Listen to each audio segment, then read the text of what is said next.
Bienvenue dans l'actu. Une actu très pointue. Ce monde qui semble complètement foutu. Notre-Dame disparue. Les Palestiniens ne reviendront plus, gouvernement corrompu. Mais nous ne serons jamais vaincus. France, oublie Jésus.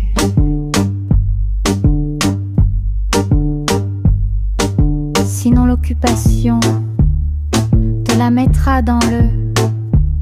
Écoutons 10 minutes de Jim, le veilleur. Dieudo, Soral, Aymeric Caron et beaucoup d'autres.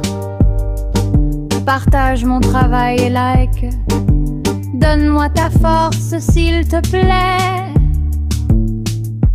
Bon visionnage. Attali, en 1980, alors conseiller de François Mitterrand, écrivait ceci. À l'avenir, il s'agira de trouver un moyen de réduire la population. Nous commencerons par les vieux, car dès qu'il dépasse 60-65 ans, l'homme vit plus longtemps qu'il ne produit et il coûte cher à la société. Ensuite, les faibles puis les inutiles, qui n'apportent rien à la société, car il y en aura de plus en plus. Et surtout, enfin, les plus stupides. Une euthanasie ciblant ces groupes. L'euthanasie devra être un instrument essentiel de nos sociétés futures, dans tous les cas de figure. On ne pourra bien sûr pas exécuter les gens ou faire des camps. Nous nous en débarrasserons en leur faisant croire que c'est pour leur bien. La population trop nombreuse, et pour la plupart inutile, c'est quelque chose d'économiquement trop coûteux. Sociétalement, il est également bien préférable que la machine humaine s'arrête brutalement, plutôt qu'elle ne se détériore progressivement. On ne pourra pas non plus faire passer des tests d'intelligence à des millions et des millions de gens, vous pensez bien. Nous trouverons quelque chose ou le provoquerons, une pandémie qui cible certaines personnes, une crise économique réelle ou pas, un virus qui touchera les vieux ou les gros, peu importe. Les faibles y succomberont, les peureux et les stupides y croiront et demanderont à être traités.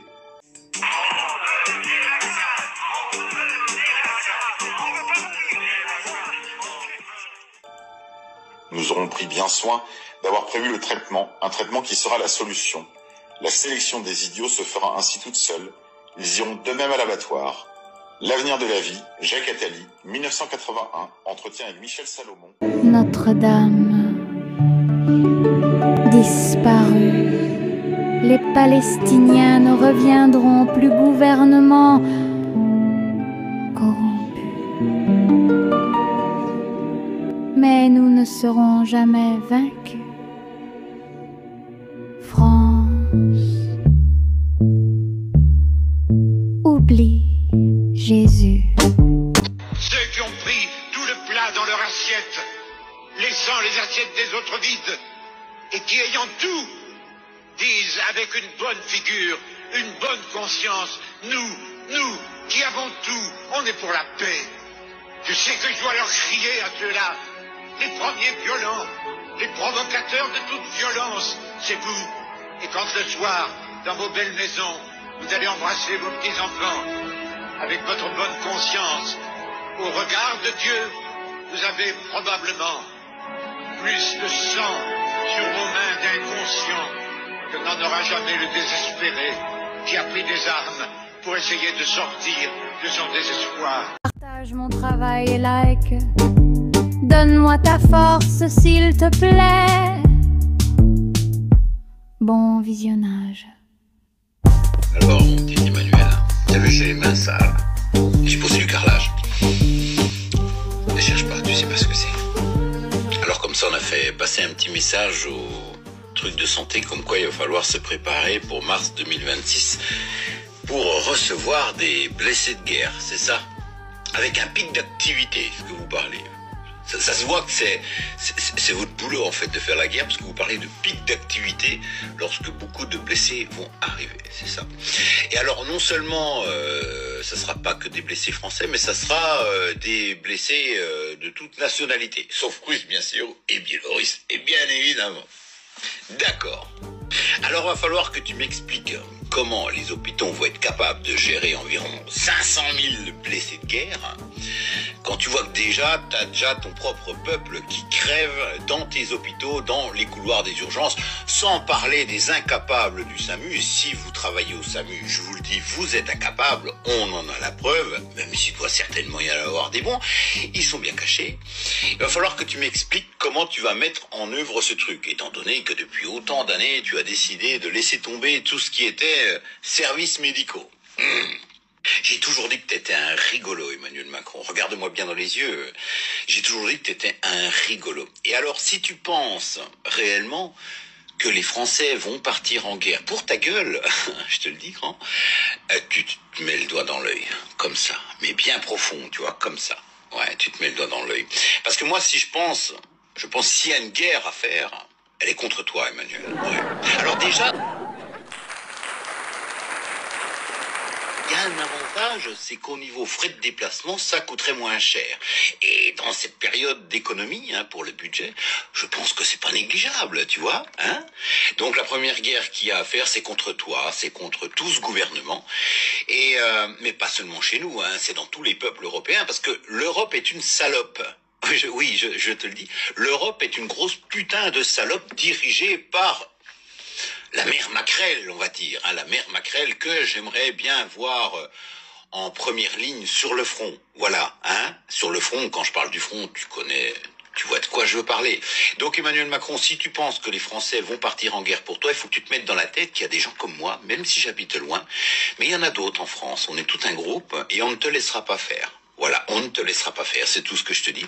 Parce que moi, personnellement, s'il y a une guerre, si je dois prendre les armes, et je te le dis entre quatre yeux, ça sera contre toi, Emmanuel, parce que tu es l'ennemi numéro 1 de la nation. Et j'emmerde tous les journalistes. Vous pouvez reprendre cette vidéo. Si vous désapprouvez tout ce que je dis, c'est que vous êtes ni plus ni moins que... Pourquoi on est la seule espèce collabo?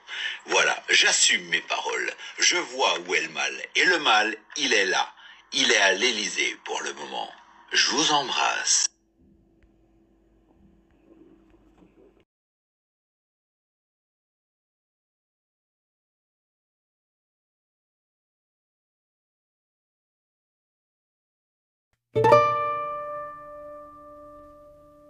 Bienvenue dans l'actu. Une actu très pointue. Ce monde qui semble complètement foutu. Notre-Dame disparue. Les Palestiniens ne reviendront plus, gouvernement corrompu. Mais nous ne serons jamais vaincus.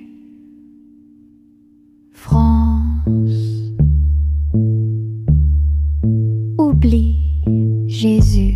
J'ai écouté une conférence d'ailleurs où tout le monde s'extasie, c'est ça qui est incroyable, tout le monde s'extasie alors que quand même il y a de l'enfumage et puis il est quand même, quand tu traduis en termes simples, c'est assez grossier. Alors son truc c'est de dire que de toute façon Israël c'est mauvais pour les juifs, donc c'est toujours pareil, c'est pas mauvais en soi selon des valeurs universelles qu'on pourrait aller chercher chez Kant par exemple, c'est dangereux pour les juifs, c'est vrai, c'est mauvais pour les juifs. Quand on aura ou tué ou chassé tous les Palestiniens, on sera sorti de ce problème-là. Mais on sera qui? Ils seront qui, les Israéliens, quand ils auront fait ça? Et nous, les Juifs européens, puisque le sionisme prétend parler en notre nom et qu'on a des gouvernements qui expliquent que Juifs et Israéliens, c'est la même chose, on sera considérés comme quoi? Comme des génocidaires, comme des... Ça, c'est la question avec laquelle... c'est pour ça qu'on se bat. Mais c'est toujours pour les Juifs qu'il faut. Et se poserait pas la question, c'est mauvais pour les Palestiniens, peut-être? Non, c'est mauvais pour les Juifs. Alors après, ça va plus loin, son discours. C'est assez estomacant quand t'as un cerveau qui fonctionne. Elle te dit deux choses. Elle te dit de toute façon, le vrai Juif est le souffrant universel. C'est-à-dire qu'il souffre avec les Palestiniens. C'est-à-dire que quand les Palestiniens souffrent, en fait, c'est le Juif qui souffre. L'histoire des Juifs européens et celle des Arabes de Eretz Israël, c'est-à-dire la Palestine, sont toutes deux devenues la centralité du judaïsme.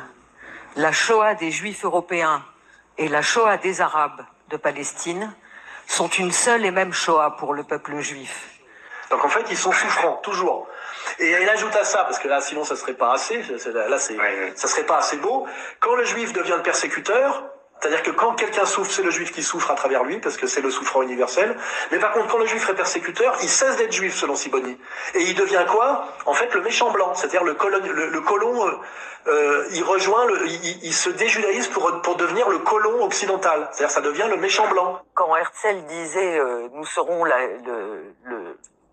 l'étape avancée de la civilisation ou l'avant-poste de la civilisation dans la barbarie, c'est une conception occidentale qu'il exprimait. C'était pas une posture juive, c'était une posture occidentale coloniale de l'époque, de la fin du 19e siècle ou du début du 20e. Et finalement, c'était une posture occidentale qui se poursuit jusqu'aujourd'hui. Donc on regarde Israël faire, on le soutient, quoi qu'il fasse, et le sauvage, c'est l'autre, c'est le Palestinien. On n'est pas très loin du colonialisme européen En fait, le juif est exempt de toute tâche, parce que quand il est méchant, il cesse d'être juif. Et de toute façon, quand quelqu'un souffre, eh ben, c'est le juif qui souffre, même si c'est d'ailleurs Netanyahou qui le fait souffrir, tu vois. C'est-à-dire que nous souffrons avec les Palestiniens, nous les vrais juifs, et Netanyahou finalement n'est plus juif selon nous, il est devenu un méchant blanc, c'est-à-dire il a l'épopée coloniale qui est intrinsèque à la méchanceté du blanc occidental. Plus que jamais, Israël représente un allié des forces états-uniennes et européennes dans cette région qui est la ligne de couture entre le nord et le sud. Mais nous ne serons jamais vaincus. France, oublie Jésus.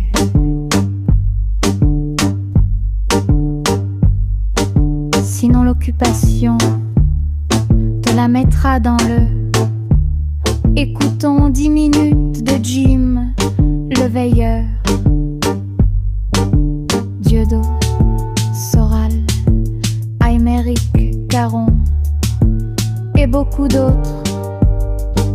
Partage mon travail et like. Donne-moi ta force s'il te plaît. Bon visionnage.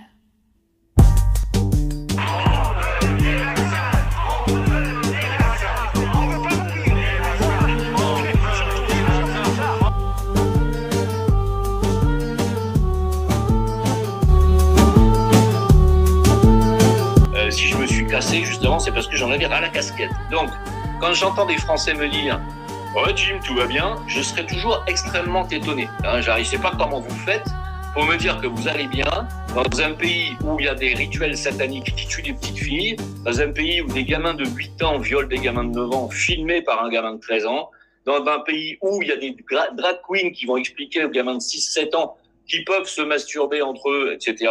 Dans un pays où il y a un couple d'homos qui dirige la France, dans un pays d'homos pervers, où il y a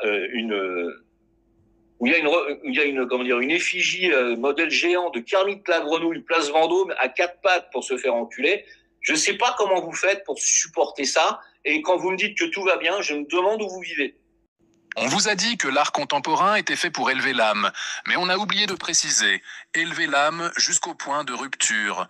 Aujourd'hui, le titre est simple, la grenouille de la soumission. Comment l'élite impose ses symboles de honte au cœur de Paris. Bonjour à tous et bienvenue dans ce nouvel épisode, ravi de vous retrouver. Particulièrement ravi de voir que les traditions parisiennes perdurent. Non, pas le béret baguette. Je parle de la tradition qui consiste à transformer le cœur de la capitale en une annexe de parc d'attractions en faillite. Vous n'êtes pas au courant ? C'est normal, c'est de l'art, c'est fait pour que vous ne compreniez pas. Depuis quelques jours, si vous avez le malheur de passer place Vendôme, vous ne pouvez pas la rater. Une structure gonflable de 20 mètres de haut. Elle représente Kermit la grenouille. Vous avez bien entendu ? Pas une statue de Colbert déboulonnée, non. Kermit, la marionnette du Muppet Show. Mais attention, pas le Kermit joyeux qui chante. Non, un Kermit vert fluo, gigantesque, avachi. La tête basse, le corps affaissé, l'air d'un type qui vient de perdre aux courses et de se faire larguer par Peggy. Cette chose, nommée Kermit the Frog Even, on apprécie l'effort pour le titre, est une œuvre de l'artiste Alex da Corte. Elle est plantée là, au milieu des joailliers les plus chers du monde, juste en face du ministère de la Justice. Le calendrier parle tout seul. L'œuvre est présentée, nous dit-on, dans le cadre de la foire Art Basel, cette grande messe suisse de l'art qui vient faire son marché à Paris. C'est leur programme public. Le mot est important, c'est public, c'est donc pour vous. Vous êtes content ? On va décortiquer le message, parce qu'il y en a un, et il n'est pas joli. D'abord, la justification officielle. L'artiste, Alex da Corte, explique sa démarche. Accrochez-vous, c'est de la haute voltige intellectuelle. Première couche, ce serait un hommage à Marcel Duchamp. Le even du titre, Kermit the Frog Even, serait un clin d'œil direct, nous dit l'analyse de presse, à la mariée mise à nu par ses célibataires même. Voilà. C'est le bouclier magique. Vous trouvez ça moche ? Vous trouvez ça ridicule ? C'est que vous êtes un inculte. Vous n'avez pas la référence Duchamp. C'est la technique classique de l'intimidation intellectuelle. On plaque un nom illustre sur une bouée géante et toute critique devient une preuve de votre propre bêtise. Deuxième couche, l'artiste dit s'être inspiré d'un incident de 1991. Lors d'une parade de Thanksgiving à New York, le ballon Kermit s'était déchiré. Da Corte y voit, je cite les exégètes, un état entre deux vies, deux états, un symbole de fragilité, de défaillance. C'est merveilleux. On ne célèbre plus la puissance, la beauté, l'histoire. On ne met plus des statues de généraux victorieux ou de poètes inspirés. Non, on installe, sur la place la plus symbolique du pouvoir et du luxe français, un monument de 20 mètres à la défaillance, un hommage à l'échec, un totem de la fragilité, et le lieu n'est pas choisi au hasard. La place Vendôme, la colonne en son centre, fondue avec le bronze des canons ennemis d'Austerlitz, un symbole de victoire militaire absolue, et juste en face, le ministère de la Justice, le pouvoir régalien. Que place-t-on devant ces symboles ? Une grenouille en plastique, vaincu, tête basse. Hypothèse numéro 1, c'est un rituel de soumission. On vous impose visuellement l'image de la défaite et de l'abattement. On vous dit, regardez, votre puissance, votre histoire, votre justice, voilà ce qu'elle vaut. Une marionnette dégonflée. Et pour que la fête soit complète, le jour de l'inauguration, l'analyse des médias nous rapporte qu'une scène de carnaval a eu lieu.